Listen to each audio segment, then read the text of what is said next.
Guys এখন যেহেতু প্রচুর পরিমাণে ঝড় হচ্ছে আর বৃষ্টির মধ্যে অনেক আমও পড়ে গেছে আমাদের গাছে, সেগুলোকে আমার মা কিন্তু তুলে নিয়ে এসেছে। দেখো এতগুলো আম, কালকে আমি এই আমগুলো যে আচার বানাবো আর সেগুলো তোমাদেরকে আমি ভিডিও করে পোস্ট করবো, ঠিক আছে? চলো কাল হবে আমাদের বাড়িতে আমের রেসিপি, আম পান্নার জুসও বানাবো আমি, মানে যেটা ঠান্ডা ঠান্ডা হয়। আমার মা কিন্তু বৃষ্টিতে ভিজে ভিজে আমগুলো তুলে নিয়ে আসলো। ছোটবেলায় এরকম আমরা করতাম, যখন মা আমাদের বকা দিত যে ভিজে ভিজে বৃষ্টির মধ্যে আম ছুটাবি না।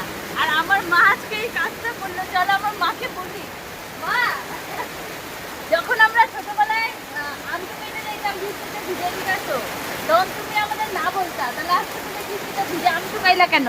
অনেক আম। চলো আজকে আমার মা বলছে অনেক আম।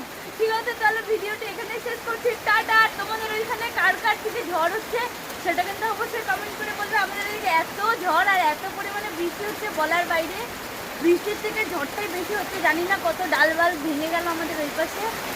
চলো ঝড় কমুক, তারপরে বৃষ্টিটাও কমুক, আমি কিন্তু ওইদিকে গিয়েও তোমাদের দেখাবো যে আমাদের অবস্থা কেমন।